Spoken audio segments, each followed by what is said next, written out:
look at him. He's all looking lovely, isn't he? He's ready for us. That's right. I haven't got my Kerfuffle merchandise, so I had to go without. All right. Stop. Don't go straight in and have a dig within the first 2 minutes. It's almost as professional. Josh, as usual, we don't do any sort of foreplay here. We're straight into it. So we will. So don't swear. Not that I know you would do or anything like that. But are you streaming, Simon? I might try. Good morning, Josh. How you doing? Yeah, doing really well. It's fantastic to be here and to be able to spend some time with two of the best in the UK. Two of the best. Come on, that's not being very pejorative. You heard it here first, folks. That's exactly right. We needed to make sure we got it right, so it's all good. So, Josh, while Simon works out the technical side of streaming and stuff, we could be here a while. I'm going to ask you a little bit about your morning routine. Oh yeah, because one of the key things is that I just think that like how you start day is how you end it, right? So if you can get a whole level of intensity packed into the beginning of the day, you just have an incredible level of energy and momentum. And there's a really important piece of work that called "Be Excellent at Anything" that was written by Tony Schwartz. And in that, he talks that not every hour is equal. He said there's a massive difference between, the energy in 1 hour at 9 a.m. and maybe the energy in the hour at 5 p.m. in the afternoon. And so you can't manage time, but you can manage energy. And so one of the most important components is to think about what you're really doing at an energy renewal cycle to significantly get your energy to be able to perform at its best and to be able to get that energy to sustain throughout the course of the day. So I've been spending a lot of time in perfecting that for me over the course of the last 15 or so years since I read that piece of work. And the big driver for me is about that if I don't get it done in the morning, I certainly won't get it done in the afternoon. And I just know that like literally the intensity of these days, and particularly during COVID-19, it really does require you to have a tremendous amount of energy because of all the things that you're reading, all of the different audio that you're listening to, the podcasts and things and videos that you're watching. There's a lot of new information. And at the same time too, you need to be rapidly adapting. So morning routine for me is about waking up, pretty early. I like to start as early as I can. And so that means I've got to go to bed early the night before. I try to kick most mornings at about 4:15 to 4:30. I've slightly made that a little bit later during COVID-19. I've been having a sleep in, so I aim to get up at about 4:45 at the moment. Literally, I go in, I've got my gym already. I've got a ski erg, get 500 meters out on that, get out, go for my run for literally 5K. Come back in, do another ski erg, and then literally just getting ready for the day and just making things happen as much as possible. So most mornings I'm here in the office by about 6:20 at the moment, during the COVID-19 era. That's because we're already kicking off events in New Zealand by 7 a.m. our time, which is 9 a.m. New Zealand time. And then we're working through most days through until about maybe 4 or 5 o'clock I'll finish. And then I'll literally just be doing calls from about 6 o'clock through until 8 p.m. most nights, Monday to Friday. So it's a very significant change to what it is that I do because I haven't been on a plane for literally 40 days straight. In fact, I've slept in the same bed for 40 nights in a row after having an illustrious lifestyle of being in a different bed every 2 to 3 nights, purely based on where I was geographically training. It has been a really significant change and a big shift to ultimately what it is that we do as a company. Are you missing it, Josh? Are you missing all the travelling? Oh, I can't wait. Last time I was in the UK, I remember getting off on a train stop at Derby and feeling like I was literally on the actual set of Thomas the Tank Engine. So it felt particularly back in time. But I think I'm not missing that. I think that like at the end of the day, the goal's always the same, right?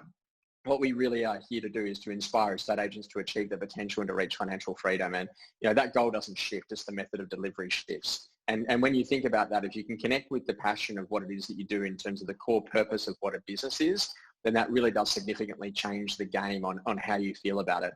And there have been days that I've been exhausted, there's no doubt. There's days that I wonder whether or not I still want to, have an existence of living like this for the next 20 years if this was the only way of staring into a Zoom camera. But what I do know is incredibly important is that it's the reward. And we had a really amazing thing happen only last week. We were doing some work with an incredible brand, Harcourts, over in Christchurch. And what they did there, which was incredible, was that we got to the end of the session and there was 800 people on this particular webinar. And they said, "Oh, Josh, can you just stop speaking for a moment?" I said, "Yeah, okay." till we stopped, and the owner said, you know, okay, Josh, we're just going to do something that you probably haven't heard for 6 or 7 weeks. And they got everyone to open up their microphones and got everyone, and they'd organized to have this spontaneous applause. And I haven't heard a crowd applause for like 5 or 6 weeks, because I'm so used to people just shutting down the Zoom call, you know, just, okay, cool, see you later, bang, you know, it's just kind of gone. Whereas when you do a live event, and not on an ego level, but there is just an incredible sense of fulfillment in, you know, hearing appreciation for work well done.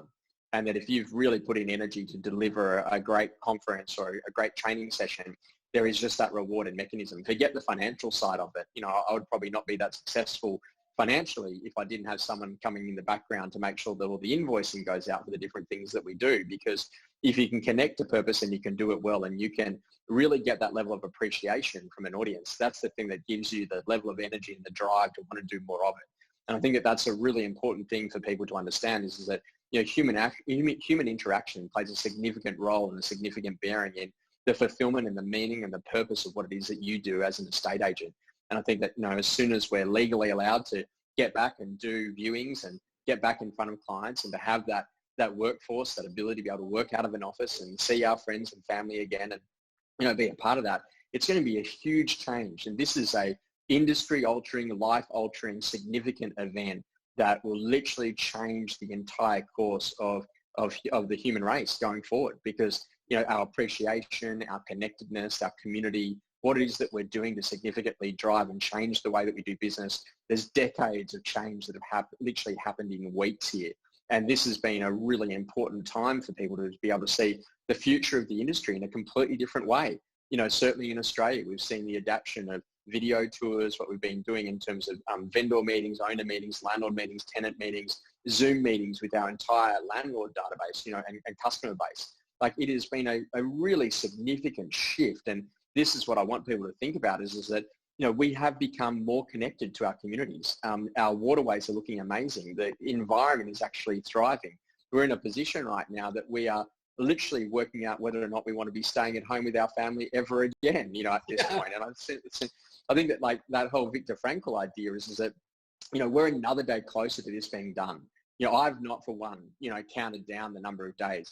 And this has been an issue certainly in the UK, and certainly one that I've seen in New Zealand, where in New Zealand they had a 28-day countdown. And I saw people on Instagram, oh, you know, we're at day number 1, you know, and by the time they got to the end of the week, we're at day number 7. And by the time they got to the end of day 14, they were like kind of done. And I'm like, don't do that. What Viktor Frankl says in his book, In a Man's Search for Meaning, is that you must at all times be in a position that you're thinking about what's ahead. And what I've been saying to myself is that I'm another day closer to being able to stand in front of a crowd. I'm another day closer to being able to come and see, you know, Simon and David live in the Kerfuffle podcast studios in London. You know, and this is the thing that literally drives me in the morning to want to get up. Is to think that one day is possible to be able to go and to make that happen. I think that that's the thing that you've got to realize, is that life has been completely reimagined. 90% of the business that I run is illegal right now. And that's because you can't stand in front of a crowd, you can't do an audience, you can't run a live ticketed event, you can't do any of those things. But interesting enough, we had to adapt, we had to pivot, and we pivoted a lot. And that pivot has made a really huge difference in terms of not only the financial success, but most importantly, the success of our clients and the success of the people that get to work inside of my company. And, you know, I'm very proud to say that not a single person in my organization has taken $1 less home throughout the course of COVID-19. Every single person has maintained full employment, and they've had full benefits right the way throughout this course of this period. And it is my intention as the employer to absolutely do that until the absolute last moment that we can. And I think it is such an important part in being a great leader. I wouldn't be brave enough to tell Kylie she was getting any money less either. So, yeah. Well, you know, interesting thing is that she was the first to turn around and say to me, if there's anything that you ever need, if the company needs any extra funds, whatever, I'm more than happy. We'd go back and we'd redraw on the mortgage to help you out. How much did you take her for? No. And we never even needed that. But what I think is that goes to show the true depth of real human relationships, and understanding your role as a leader is that if people can see that, you know, that you're finding a way and that you'll do everything to make sure that they're looked after on the way through, this builds tremendous amounts of loyalty, and you'll never have a recruiting problem again inside of your business. And I think that like this is the important part. A lot of people haven't seen this as the opportunity that it can be. I understand that situations are different, but I can tell you what, I've just pared back lifestyle. I've made some changes. I've pulled some money from different locations. I've got myself in a position where I've changed product and service mix. I've adapted quickly. And what I always say is it took me 3 or 4 years to really understand my business model and 10 years to perfect it. In this particular case, it's taken me about 8 to 9 days to understand my business model. And I think, not being too egotistical, but being in a position, I think that's probably taken me 14 days to perfect it, where we're very clear about how the business runs and operates, what our revenue streams are going to be, what our cost mechanisms are, what our profit margin looks like inside of the business, how we're actually helping clients to be highly successful, and ultimately keeping on top of what is an incredible amount of new information about what's happening in Australia, New Zealand, and the UK, and the UAE, the 4 markets that I concentrate on. And then also too, the states and the territories here in Australia all have different legislation at this particular point in time about what we can and can't do as an estate agent. And so to be at that cutting edge, the requirement to have that level of knowledge really means you need to focus your time and energy to get the momentum that you deserve. I think you just hit the nail on the head there, though, Josh, isn't it? And we've spent a lot of time now talking to people about company culture, and it's very easy to put slogans up on the wall and actually then to act in not the way that reinforces. It just makes it totally transparent and feels false. What we've really been blown away by those people that have had teams respond in the way that you did there. Ryan Wolfenden, who is a great agent down here. He's come to a few of your bashes when you've been over. And he had exactly the same sort of input from his team that yours did. And indeed, one of his young guys, George, said, look, don't pay me a basic at all during all this. I'll just take commission on anything we do. And I think that kind of, that brings to fore, doesn't it, more than anything else, the culture that you've got in a business when the chips are down like this. I think the big thing about it is that are the chips down? Like, I know that we've got some restrictions and things that are in play, but this is like literally, this is getting ready for the rebound. And like, if you have not used the last 6 or so weeks, to really position the business for what happens post, then you're going to be in significant trouble. And I think that this is where the job is that we've got these incredible customer bases that sit inside of the database, so to speak, that literally people have never called, they've never connected with, and they don't deserve to have them as customers. Whereas ultimately what the best estate agents have done is that they've used this to strengthen relationships, to be able to set up for an incredible platform for the bounce back. And this is the whole key thing. I've never been worried about current performance. I'm not worried about this current particular second in time and when getting that sort of instant gratification. What I'm more focused on is that what am I doing today to build my business for its success in 25 years from now? Yeah. And if you start thinking about it from a long-term perspective, I've been running this business for 13 years. If I happen to have a 13-week intermission during the middle of, out of Act 1 and into Act 2, I don't want to bring back a business that's the same size as it was. I want a business double, if not triple the size. And the way that I'm going to do that is I'm thinking about new services and new products and new experiences for my customers, because when the mission and the purpose of a business is so clear, like literally you pivot and you make a decision to go there.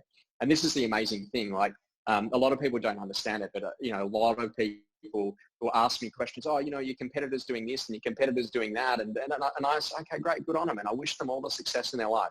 But I spend not a single second of my life worried about competitors or what they're doing. I spend every single minute of my waking life spending about what I can be doing to significantly help my customer. Because at the end of the day, if you are 100% customer obsessed, you will win this game. And this is important. You've got all of these landlords. How many of our clients in the UK have made the decision to go and do a Zoom webinar like this for every single one of their landlords to talk to them about the process and what they can and can't do as a part of the process? How many of us have got back in front of all of those people in our local communities to talk about what we're doing to support local communities and local businesses as they come back online? This is the chance where real estate agents are absolutely the fabric of incredible communities. And what they do really well is that they are connectors. They're connectors with people, because we deal with one of the most important in Maslow's hierarchy of needs, which is shelter. And when you understand the purpose of what we deal in, what we know is that the people will be fundamentally impacted by this for literally generations. And what is important to remember is that will force property transactions. there will be an incredible amount of volume that will come out the back of this. Tenants will want to move because they won't want to re-let or renew their existing lease because they'll be able to find better value in other properties that will remain vacant during this period.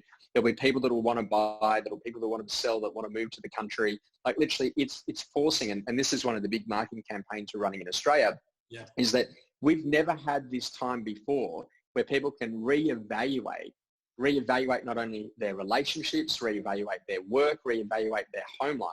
Like, you know, if you get into a position that you get to live with your partner at home for the course of 28 days, what they're telling me in New Zealand is that there's one of two choices. Either number one, a baby's due in about 8.5 months, or number two, there's a divorce coming on. And so if you think about that, the foundations of what make the real estate industry run are absolutely amplified by this set of circumstances. And this is the problem, is that I don't think that people are taking the opportunity serious enough, that this is a chance to reformat the business model. This is a chance to serve customers in new ways. And this is a chance to get rid of some of the old and to literally bring in the use of a high quality prop tech that substantially changes customer experience. And if you do that, you change the game. Yeah. Josh, last time we spoke, you're talking about shelter now, but last time we spoke, we were talking about the Australian bushfires. You told us a story about a friend of yours that literally just had the T-shirt on his back and he was sleeping, I think, in a caravan out the back of his office. How's he doing? I worry about really that well. No, he's doing really well now. You don't need to be worried at all. It's actually his birthday yesterday. Interesting conversation. The insurance company has come to the party and he's actually got the money sitting in the bank. They've paid fully out, and now they're in a position that they're looking to build a new home. And he goes, it just feels so bizarre to be in a rental property that the insurance company is paying for and being in a position I've got money in the bank to go and build a new house. So, you know, that's one of the great lessons about re-emergence and about the recovery. And this is what I want people to think about, is that this is a health crisis that turned into an economic crisis that is soon to turn into a trade war. And, you know, like I'm going to say, if you think about what's happening in the UK, dare I mention the word Brexit, but I think about this whole conversation, this pandemic is going to make Brexit look like an absolute drop in the ocean. Well, Josh, I think that it'll literally allow reformation. Yeah. It's essentially us preparing for Brexit. This is just a dry run. And I think that that's certainly the case, because this is going to force a lot of localization, the movement away from globalization, the movement into nationalism. You know, there'll be a whole range of things like that. And in Australia, our government's come out and said very clearly that we want the recovery to be led by small business. We want the recovery to be led by the local shop owners. We want the recovery to be led by that. And, you know, certainly that's an intention that as soon as we have the opportunity to be able to resume some of our normal services in our business, you know, we'll be putting people on. I have no doubt about that. And I think that this is what we did in our business model was really interesting, is that, you know, I think it took us a week too long to pivot. But one of the conversations that I had is I said, I want to assume that not another pound of traditional income comes into this business from this point forward. What are we going to do to go and serve that customer in new ways, in new product lines, new service lines, to achieve the end objective, the purpose of what we're here to do as a company? And when you start thinking that way, it forces you to think really differently about, well, what can you do as a part of this process? And I think that that's the really empowering thought, is that most people go into this negative spiral about all the things that they can't do. Can't go to a restaurant, can't leave my house, can't go out, can't do a viewing, can't do videos, can't do this. But what you can do is connect with customer base. What you can do is connect with your team. What you can do is to get ready for the rebound. And to me, that's the exciting proposition of what it is that we're doing. Like, you know, I only remember that maybe 3 years ago, Simon and Whale and I were at my house and we were talking about recording a podcast. And only maybe this time last year, we were in Seattle and we're talking about recording a podcast. And someone was like, oh, it's too hard. I don't know if we'll ever get there. Now he's like literally produced more podcasts than anyone on the entire face of the earth. And I'm going to need about literally 4 weeks off to permanently listen to the podcast content. It didn't surprise me, because I know that as soon as someone gave him a microphone, it was going to go off. So there wasn't going to be any problems there. So let me just, as we said, our issues with Facebook are many and numbered. You'll notice we're not actually streaming live to Facebook at the moment, but we are recording, by the way, to do this. Just to let you know just how special we are, I got the message back as we started to stream it live. Your message couldn't be sent because it includes content that other people on Facebook have reported as abusive.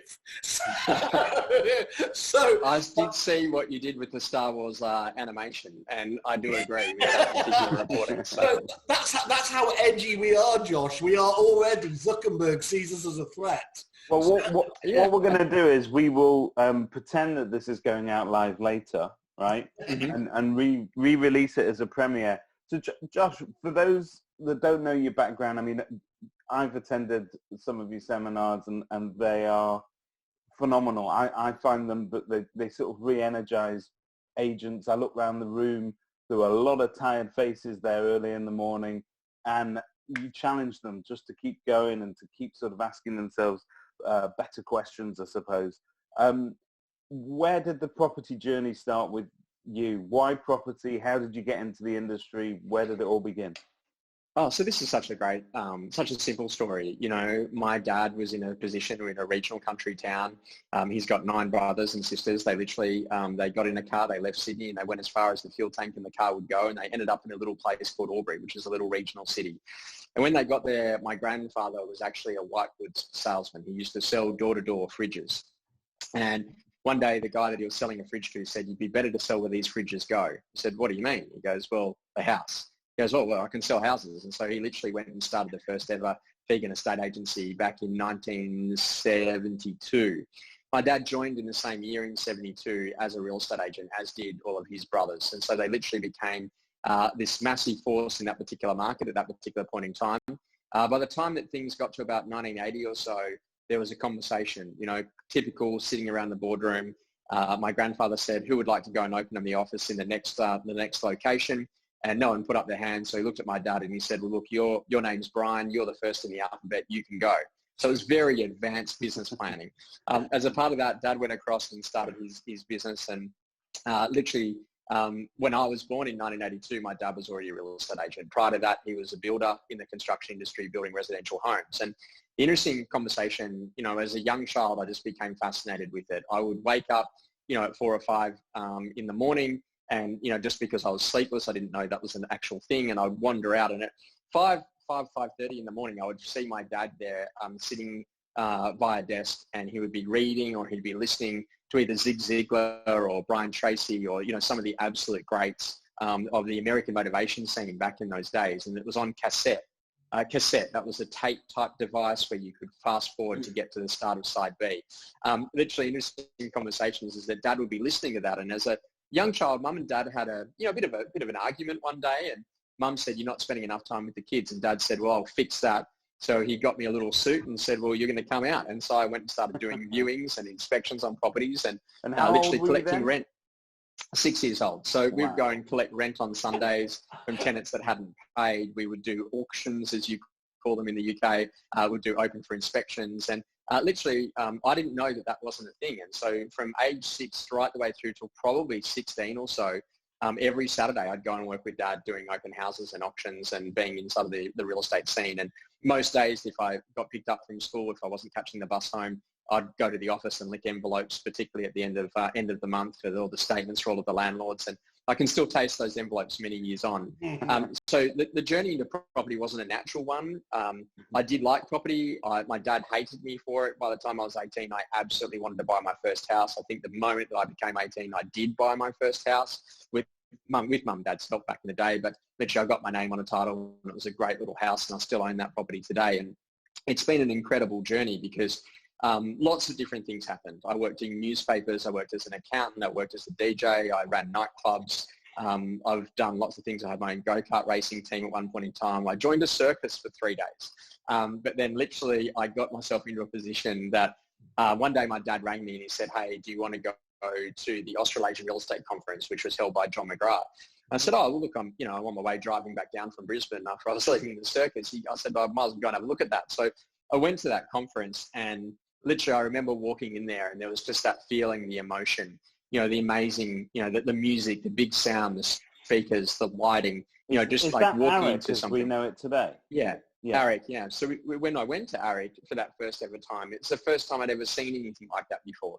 I think back in those days, it was probably about 1,500 or 2,000 people. And, John McGrath got up and spoke, and I found him quite inspirational at the time. There were some amazing speakers that were there, and including guys like Bob Wolf out of the United States. And I just thought, wow, this is absolutely amazing. And I became hooked on sales. And what I worked out is that I naturally, over time, I'd initially thought that I had some sort of form of depression. And this was an interesting thing when I was a DJ, in that I was, when you're in a small community and there's not much going on, I had a very active brain. And the problem is that it was a Ferrari engine for a brain, but it had bicycle brakes. And so I had to try to figure out how to stop it. And so that's why I started doing the DJing on Friday nights. And one day I just worked out that, like, literally, I've got an addictive personality. And so what I wanted to become addicted to is I wanted to become addicted to helping people to be successful. And I wanted to become addicted to, running, because these things, if I could run somewhere, I could see the world. If I could be in a position that I could help other people achieve their potential, the feeling, like the chemical feeling that just goes off in your brain, knowing that you've given a piece of advice that has helped someone to be successful in an area that they weren't, is probably one of the most rewarding feelings that you'll ever get. And I think that, whether or not that's evident or whether or not it's not, what I think is important is that you just got to keep on doing it. And, I just say that literally if today was the last day that I was here on earth, I would literally tell you that there is not a minute of every day over the course of the last 13 years in running this business that it has not been an absolutely thrilling ride. It has been absolutely amazing. It's been incredible. The clients that I've got to work with, the people that I've got to meet, the experiences I've got to have been absolutely astounding. And I think that this is the whole thing, is that a life becomes the way that it's lived. And if you live with intention, and if you live with purpose, and you live with capability, and if you live with the desire to be of service to others, then ultimately you put yourself into a position that life fundamentally changes for you. And to me, like, literally the driver here is about getting passionate about what it is that you do and being able to show that passion in a way, but uplifting people. And I see that inside of my own team. The people that join my business are certainly not the people that leave. And I say that very proudly, because I don't want anyone to ever work for me and be stagnant. If you're going to join a personal development company, you need to personally develop. So, Josh, we spoke about Facebook before. And Mark Zuckerberg famously wears the same thing every day. Last time we met, you were wearing exactly the same thing. In fact, here's a picture of you with your lookalike brother, Oliver James, another fan of the show. How does that work for you? Do you literally open up that wardrobe, there's a million Josh Phegan suits there, you put on the Josh Phegan mask and go out to work? How does it go? Well, it's an interesting thing. I was actually working with Alexander Phillips, the #1 real estate agent in Australia. And, he's a phenomenal agent. He's become a very good friend. And, we've done a lot of work together. And when I first started in the real estate training business, I thought I had to stand out. I had the big pinstripe suits. I had the tie. Back then I had hair. It was quite spiky, all of those things. And interesting enough, he said to me, he goes, "I'm going to say one thing to you." I said, "What's that?" He goes, "Every year Dior and Chanel have the same suit available, and it's always in a dark navy." So from that point of view, what I'm going to tell you is that you don't need to stand out. You need to fit in. You need to make people feel like they're just like you. And he said that's the #1 thing that you should do. Get rid of the pinstripes, get rid of the tie, shave your head, and get yourself into a position that you get into a blue suit and a white shirt, and you'll be phenomenally successful. So I followed Alex's advice. I've got a tailor that looks after my suits for me. He hates me. Every year I go back in, I order my 3, 4 or 5 suits, whatever it is. He says, "Same color." I'm like, "Yep." "Same white shirts." "Yep." And we don't have to do any measurement, any changes to the measurements. And I think that this is the important thing. It's easy to grow a business and also substantially grow yourself. What you've got to do is you've got to make sure that you're looking after yourself and that you're super fit, because your fitness is your ability to be able to respond to the situation. And, we handle a ton of stress, and a ton of, different complexities as we go to work in those 4 different markets around the world. So the last thing I wanted to do is to use a decision up on what sort of tie I should wear or what color it should be. So I just made the decision that navy suits and white shirts would be the way. And literally with the haircut, it's been very easy. I'm down to under a couple of seconds a day in getting it prepared. You've been rocking your quarantine haircut for weeks, right? Yeah, that's exactly right. And my barber's one of the best. He doesn't talk much and gets it done quickly, So that's really important, isn't it? If there's a list of things, I think they do it in Uber, don't they, where you can specify, do I want the person to talk to me? Just shut up. I don't have any interest. There's a couple of things I took from that, Josh, as usual, being the strict journo that I am. First of all, the idea of you as a mini me at that age, running rounds, being a real estate agent just is fantastic. There's got to be, somebody needs to take the rights to that movie and get that done. And then secondly, my life is not going to be complete with it bucket list style without going to a nightclub that you own with you DJing on set. We're setting that up as a Kerfuffle exclusive at some stage in the future. Oh yeah, there's probably no doubt. I just think that like, the thing about it is though is that like if you have a diverse life, it gives you experience, and a lot of people don't make that decision to go and create a diverse life. And I think that like, you actually do have the opportunity to do that, but you've just got to make that decision to get out there and to make it happen one day at a time. And the more that you can do that, the quicker that this business grows. And that's where I think that a lot of people go wrong is they don't create opportunity out of what is directly in front of them. And in terms of coming out of this crisis, because again, or opportunity, it's going to end. We're going to get back to business in a new world, perhaps operating in a new way. A lot of people have spent this time learning. They've spent this time sort of listening to new things and so on. There's also a lot of agents that we've spoken to are having a bit of a crisis at the moment. They're not sure whether they've fallen out of love with an agency or with an industry, and they need reinvigorating. What's sort of the key thing they should be focusing on? Well, I think the big thing is that this is not easy for anyone. Don't make it feel, I don't want to make it feel that like, we've just got it nailed and it's too easy. I think that the reality of it is that what we are doing is that, staying very, very future focused. And the more that you can stay future focused, the better. What I've always found that for me is that when I'm thinking about me, I'm at my worst. When I'm thinking about how I help others, I'm at my best. So I wouldn't spend too much time in quiet reflection about, you as an individual and where you're at. I would actually be in a position that I'd start to have some better quality conversations about what you can be doing and where things can be going. And, this is a terrific industry. It's the only chance that you get to be able to work with people and have really good quality conversations and to do that on a regular and consistent basis. And I think that the lesson is that, it's about positioning yourself in front of great people that like literally do allow you to go and build some really significant results. And I think that like, when you think about the lessons of where it can go and what it is that you can go and do, then that really does, kind of change a lot of the outcomes. One thing I was just quickly pulling up for you now, this is a true photo of me when I first started inside of the real estate industry. Have a look here. This is with my dad and Danny, the guy from the local pizza restaurant. Just have a quick look at the haircut there. That was even more extreme than one Simon Wales. In addition to that, in terms of the community piece, I used to auction at the local school, just as a natural part of it. There was the extra one where I was back out, doing auction days. And also too, at a social proof level, using that to really be a massive part of, what it is that you did inside of the industry and past clients, being out there. This was before the blue suit days. It was the big tie days. You can see how badly the shirts were fitting and the suits were fitting back in those days. But it gives you an idea that, I think that when you are a practitioner, it changes the way that you feel about things. And what I'd be saying to you is that don't spend too much time about worrying about now. Instead, get really future focused and get a plan.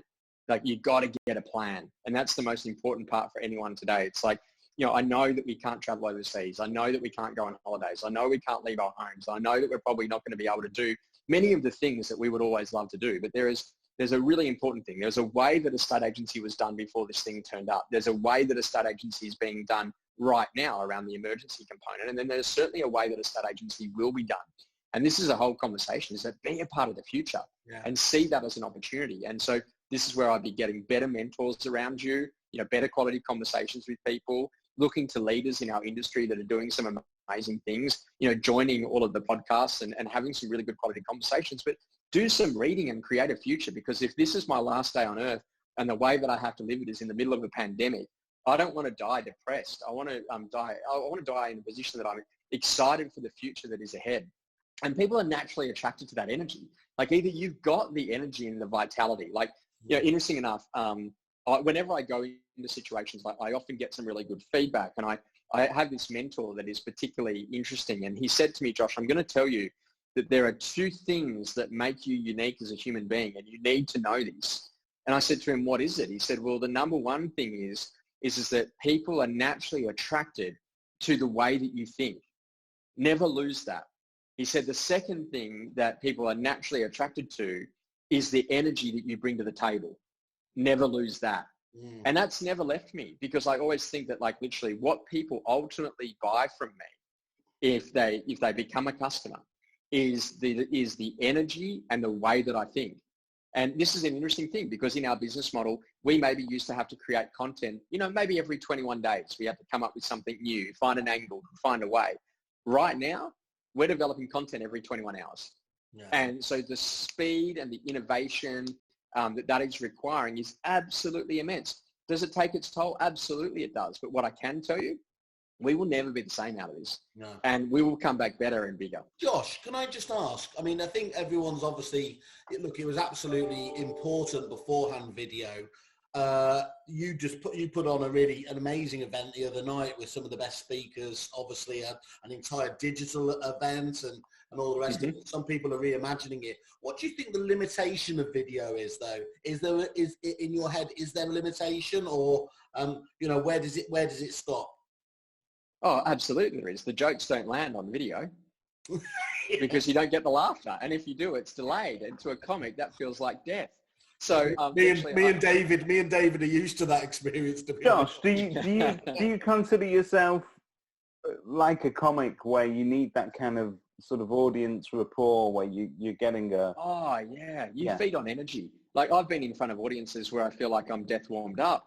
And I'm giving it everything, and they're lucky to be able to open their eyes. And I think that this is an important conversation. Is that so one of the things that Kylie says to me is that after every event that I do, she says, "Do you want to go back?" Okay. And if I say I don't want to go back, we just don't go back. Okay. We just don't follow that client up. We just don't go back there. And I think that this is such an important part. That's life is really precious. Yeah, that's true. But life is really precious. So spend it with people that are going to go and do something with it. And, so the terrible things that happen in the training industry is that when someone says, I've heard that before. Well, there's the Ming Wang Yang quote, which he says, to know and not to do is to not know at all. And the type of cultures that we thrive in are learn-it-all cultures, not know-it-all cultures. And this is the whole problem, is that when someone develops I know that, already know that. Okay, great. Well, then why aren't you doing something with it? Because and this is the biggest problem. And I was saying this to one of my clients in the UK only last night. I said to him, look, you've got a business of about 2,000 or so properties under management. I said, this is your chance. We can get this thing out to 5,000 within the course of the next 18 months. He says, how are you so confident about that? I said, talk to me about your competitors. He goes, well, I've been into the office, and one of the things I noticed is that they have not even been into their offices in the course of the last 6 weeks to take away all of the mail that's been coming through the front door. What's the likelihood that they've been doing emergency maintenance? What's the likelihood that they've been proactive in front of their customer base? Like, there are entire power shifts happening here that businesses are not guaranteed the market share that they had before they entered into the pandemic. And this is the wake-up call, is that this is where new businesses are being built that will literally be double and triple the size of what they were beforehand, because they're adapting in a much faster way. And the adaptation skills is where it's at. Like, you've got to be out there and get energetic about what that future business plan is and how you're going to go and help customers. How frustrated do you get, Josh? I mean, I assume on one level you don't, because it keeps you in business. But you're quite right. You've been coming over now is it over a decade over here to the UK? It'll be nearly a decade. It'll be pretty close. Yeah. And clearly you almost claimed the whole the idea of prospecting. I know some of the best agents were doing it, but really you were reinforcing it. And yet you're right. Time and time again, you came back. And on the face of it, it wasn't particularly rocket science. Talk to your past clients, or as you always correct us, their clients. And yet still the percentage of people, I would say, that mechanized prospecting is a tiny percentage in the UK. What do you say to that? I mean, is it just endemic? Oh, it's awesome. And it's an incredible thing, because the fact that a couple of % got it, fantastic. Yeah. That means that we've made momentum happen. And I don't focus on the negative. I focus on the positive side of this, is that sometimes people need to hear things 14 times before they hear it for the first time. And it's about this decision about how deep and engaged you go with it. And like literally, one of the things that I'm really careful to want to do, and, one of my great mentors, Peter Knight, who you know very well, always says to me, says, Josh, keep on working at creating a beautiful mind. A mind that has dexterity, the ability to be able to think, that can be exposed to new ideas. And he says, you're far too science-based. You need to be a bit more art-based. And so I dabble in the arts a bit to be able to, open me up a little. And I think that what is important is that your lesson here is that I don't judge my success based on that. What I judge is that when I find a client that goes ridiculously deep and does amazing work out of it, And literally, Peter Knight has been very good at being able to facilitate that, and some of the amazing relationships, people like Mark Ross at Red Brick, Spencer Lawrence at Paramount, what it is that we've done with Lucy and Lee Pendleton at Pendleton's. Like, some of these people are making the decision to go really deep into what it is that we do as a company. And the more that they do that, the bigger the payoffs. And this is the problem, is that there are too many people shopping religions. There are too many people shopping trainers. Like, literally choose one and go all in. And I think that this is the most important part, is that you can't keep on looking at all these religions. You have to choose your faith and be a part of that. And I think that, if you believe in doing prospecting that way, great. But if you believe in doing prospecting my way, then come do it, because I know that we, without a doubt, produce the highest profitable estate agents and the most highest profitable estate agencies in the world, because that's the customer base that I aim to work with. And I don't say that lightly. I know for a fact that we produce it, because there won't be hardly any of our customers that won't exist post the pandemic.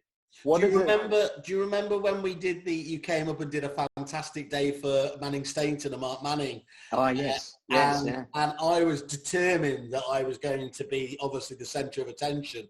So you always describe that it fits into the audience, the breakdown into fairly equal thirds. There's the third that will find any excuse. They will say, oh, I can't get a phone signal. I haven't got my CRM data. You've got a third then that actually, they don't feel so natural, but they get on with it. And there's a third that just go at it. And I was determined to embarrass the ones who were doing it. So I ran off with a little copy of Repeat on my PC, as you would know it. And I went out, and in the break when you were doing the prospecting, I went and did a number of calls, because I thought, I'm going to walk back in.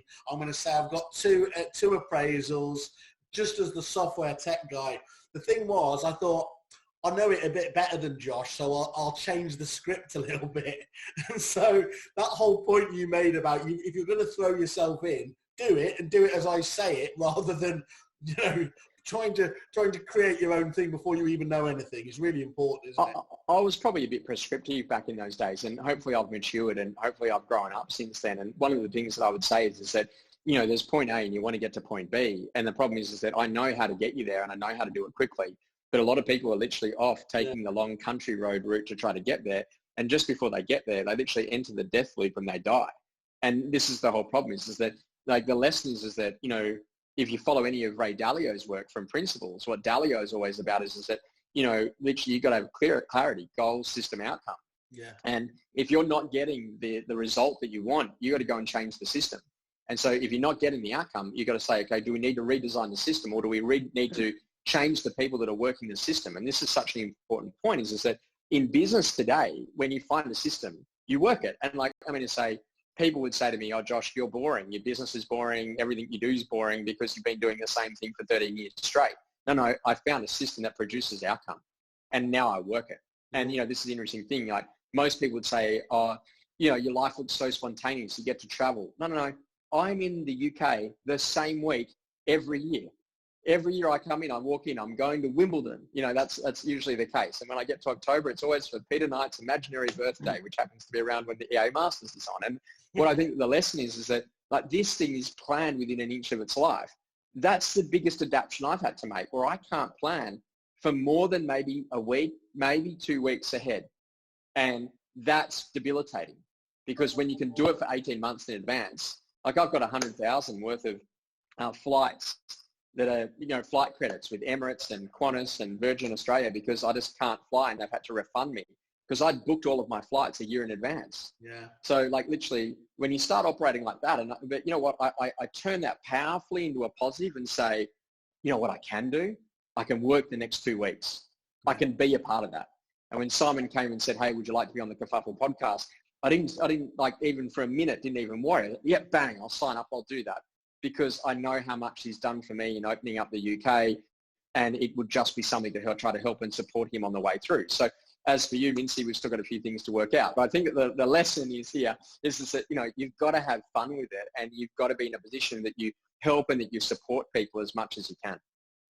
What you just mentioned there, all the credits, one of the things that I've been sobbing around when I have my mental breakdowns is we missed out on the Blue Sky event, which you do every year with Peter Knight, you mentioned before. Number of the best agents from the UK, Spencer, Charles Robinson, fantastic agents. Number of your agents in Australia as well, all get together in a different location and discuss challenges there.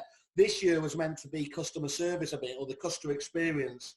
Peter Knight spoke about it to some degree now, obviously, in terms of the 4X style thing. Do you mind just talking to us what we were going to be learning and what other people have the opportunity to learn? So unfortunately, Simon, that's all in the vault, which will need to be for a further podcast. No, the reality of it is that I think that, like, Pete said it best. CX1 was all about available goods and services. CX2 was about, being in a position that, you could go and make things happen. And that was where brand and marketing really changed things. CX3 was the evolution of globalization, and CX4 was about enablement. So the customer ultimately buys a product or service because of what it enables them to do. Now, if you listen to Tom Peters, he's had some great speeches, including the Reimagine speech. He says that the CEO of Harley-Davidson came out and said that there is not a single person inside of our organization that's silly enough to believe that what we actually sell is motorbikes.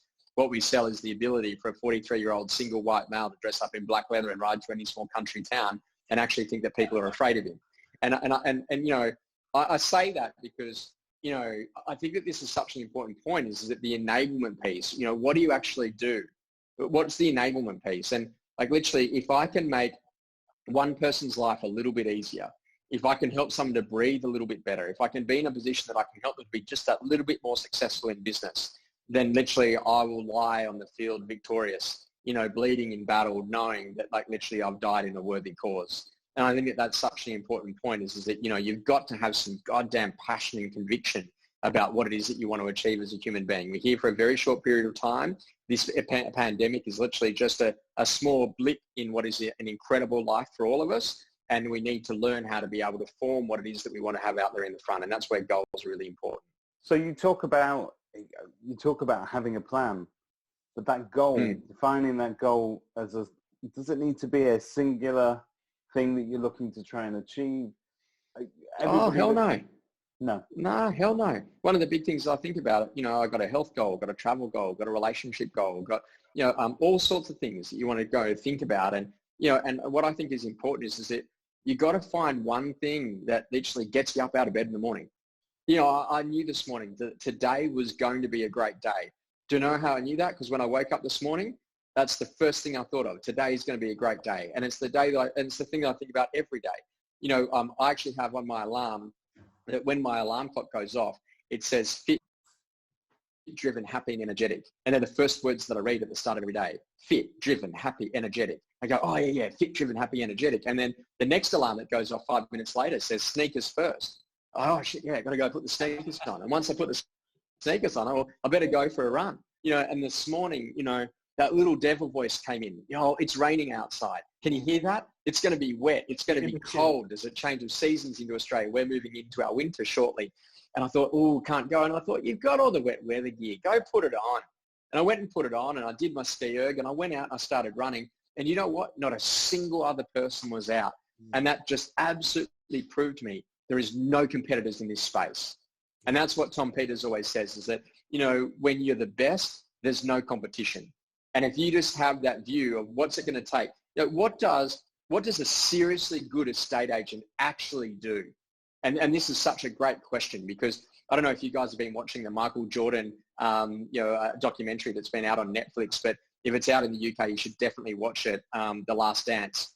And it's awesome because he just says, what does a seriously good basketballer do? They train, they play the ball hard, they get it in the hoop. That's all they do. What does a seriously good estate agent do?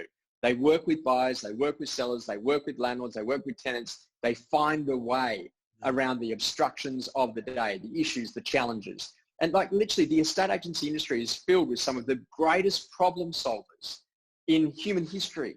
And our ability to solve problems fast, to learn, act, decide. Like those models are the things that ultimately shift the entire momentum. So what are you learning from this pandemic? How are you going to act differently? What are you deciding now is massively important for the business. And if you learn, decide, act, then this is what we're seeing. There are businesses here that will create competitive advantages that I genuinely believe competitors will take a year, 2, 3 years to catch up to, because they're just not mentally switched on to the availability of what's happening in prop tech. But most importantly, what's happening to customer experience design. Like, who would have thought that our parents would be all over Zoom? Like, literally 8 weeks ago, if I'd have told you that, I would have told you were dreaming. Now we're in a position that literally we've got the daily whale, which seems to happen every so often. You know, but it's the secret and the consistency that drives the success in business. Oh, Josh. David, I think that's my £20 that you wanted to give me for getting into whale about that consistency. Yeah. You mentioned... I like this guy. He is my favourite of all the others. You two have been talking offline. Josh, we've got, we're really pleased. We've got Marcus Chiminello on, obviously, of Marshall White fame. Yes. And it chimes both in terms of I want to ask you about what great agents do. But we have got a question. You'll know Kai Logan from Bradley's. Over here. Yeah. And he asked the question, is now the time to really get on top of our databases, with a view to coming out with a far leaner but more engaged and motivated active database? Now, obviously, Marcus is famous, isn't he, for having a very, very tight, not having thousands and thousands of people in your database and shouting and bragging about it. But he took the view that it should be kept down to the bare minimum where he can live, breathe, and understand every one of those buyers. And indeed, I'm going to be really careful here in my answer, because I think that there is a misunderstanding about what this actually means. I don't actually fundamentally agree about having a smaller database. Okay. I am actually all about, and I think that Marcus and I will agree on this point, you need to know who your customers are in that customer base, and you need to work those really well. So sitting inside of any business for it to be really, truly successful, Seth Godin will say, who are your 1,000 real, true fans? Yeah. Like, who's the core customers that spend all the money, that do all of the work, that make it all happen? And I know that inside of my business, I've probably got maybe 50 like really core customers that are absolutely essential to the overall, existence of the business. But having said that, in the digital world, where you can really track the digital intent of customers, as soon as you get the email address, you're in a position that you understand exactly what that customer is doing in the digital world. So then you can work out what's happening in this online world and who's about to move into the transaction in the offline world.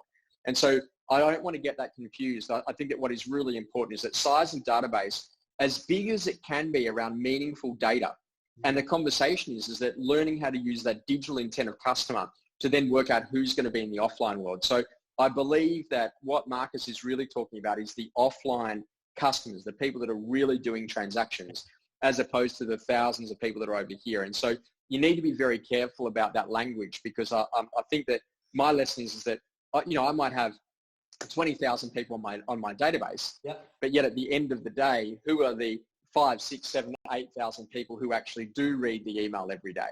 So that's those 7,000 or 8,000 are more valuable. That's about management then, isn't it, Josh? That's a really interesting distinction there. It's about, how many phone calls can you literally have in a day? You can't do the 20,000, but actually technology should be delivering a consistent message. You joked about the Daily Whaley, and that's a state agency right there, isn't it? We're going to do a monthly newsletter. Your first newsletter has 47 articles in it. Your next one has 12. By month 3, you're trying to come up with stories about the office dog or something like that. And so here's the lesson, Simon, is it's about scale. Yeah. So is what I'm doing today scalable, and can I stay consistent?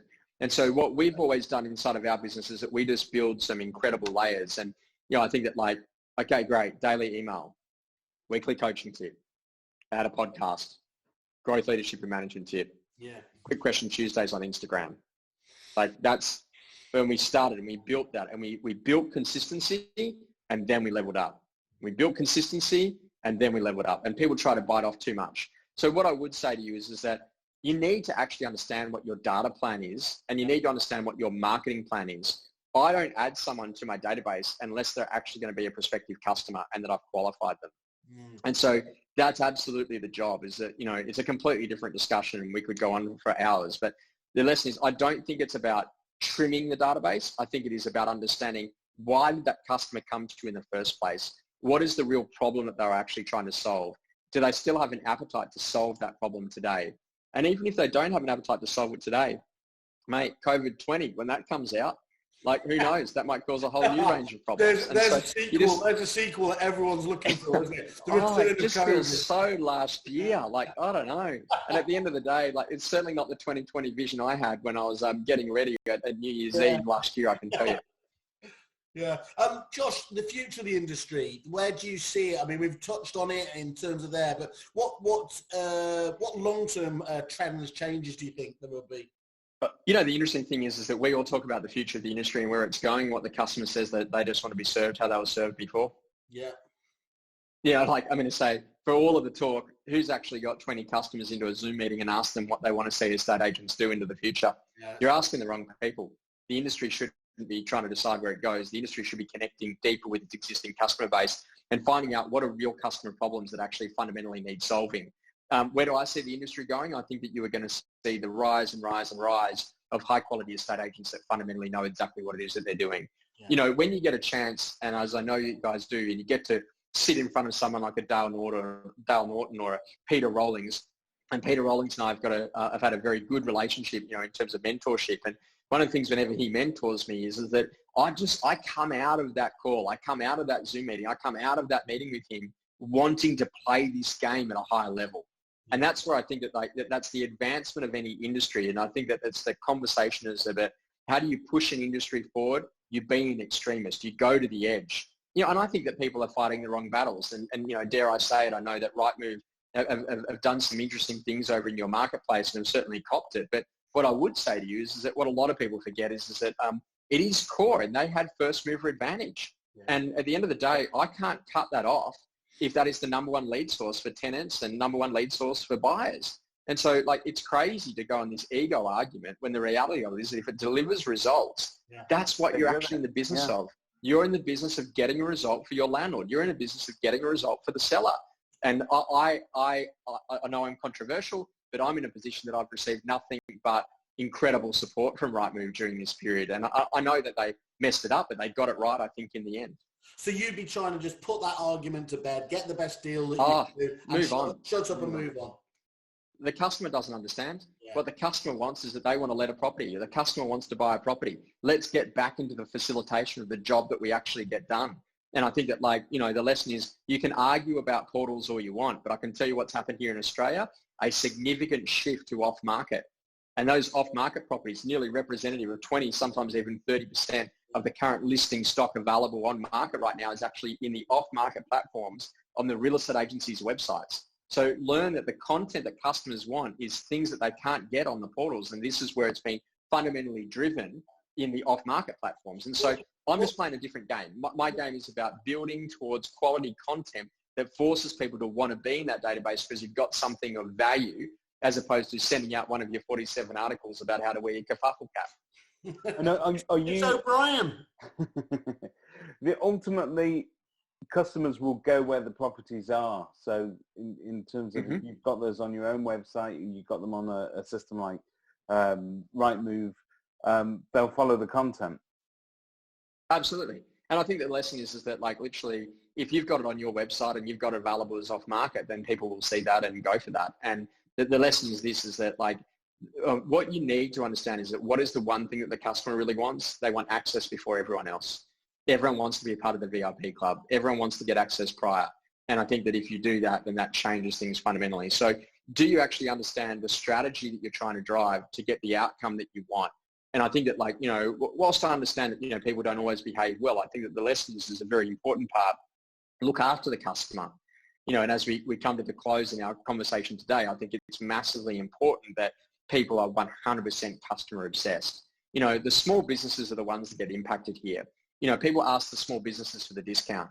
I tell you what, mate, you go to Amazon.com who hosts my website, there's nowhere to go and ask them for a discount for the hosting. Yeah. They've copped full fee right the way throughout the course of this period. And they're big companies that make massive amounts. But yet it's the small businesses that are expected to take the full brunt on this. But what we're doing here in Australia is that we are for small businesses, and small businesses will lead us out of this situation because they're the heart and soul of our communities and our villages, and they really do make this whole thing sing. I think that's a really important point about, you know, if there's one thing we're going to learn, isn't it? Those off-market confidentials, somebody asked on the Facebook page about your opinion on virtual viewings, but from what you're saying there, you see that as a key tenet in the launch process, isn't it? That's absolutely one of the tools forwards. Yeah. So Josh, we are, and thank you as ever for your time helping to keep our little podcast going. Obviously, we're really pleased today that we're over the next few days we're setting you up on the Kerfuffle website, so people will be able to catch up with all of your events, all of your things like that. We're obviously going to want to shout about you from the hilltops. Do you want to just give people an overview of how they can engage with you, get this sort of this sort of experience with your digital offering? Oh, well, at the end of the day, Simon, the best thing that someone can do, if you've got a problem or a challenge, just reach out. Hit us up on Instagram, send us an email, go to the website. We've got live chat on the website. We're here to help. I just want to make sure that every single estate agent that I come into contact with comes out of this crisis. If you get a moment where you feel that you're in isolation, if you get a moment of challenge, we're here to help and we're here to support. And, certainly when it's appropriate for us to be a part of that, we'd love to be able to assist. And one day, I plan to be able to come back home to the motherland and to spend some time and potentially even have a beer with you in the great land that is the UK. Talking. An hour of foreplay and we get to the important point. That's great, Josh. Yeah. It's quite quick for you. Yeah. Cheeky, that's Thank you, Josh, for your words of inspiration and support as ever. Yeah, I think it's been a privilege and a pleasure, and I think that you're certainly very humble when you say that it's just this small little podcast. This thing has become an absolute beast, the Kerfuffle podcast. So I wish you continued success. I will be taking several weeks off to be able to listen to every single one of the episodes, but I do certainly wish you continued success. And if there's anything that we can do to help you here at the Josh Phegan Company, certainly for any of your listeners or for yourself, we're here to be to support the industry, and we do that in 4 different countries, in the UK, in New Zealand, in Australia, and certainly the UAE, and we will continue to do that whilst I'm graced with presence on the earth. So thank you so much to be a part of it today.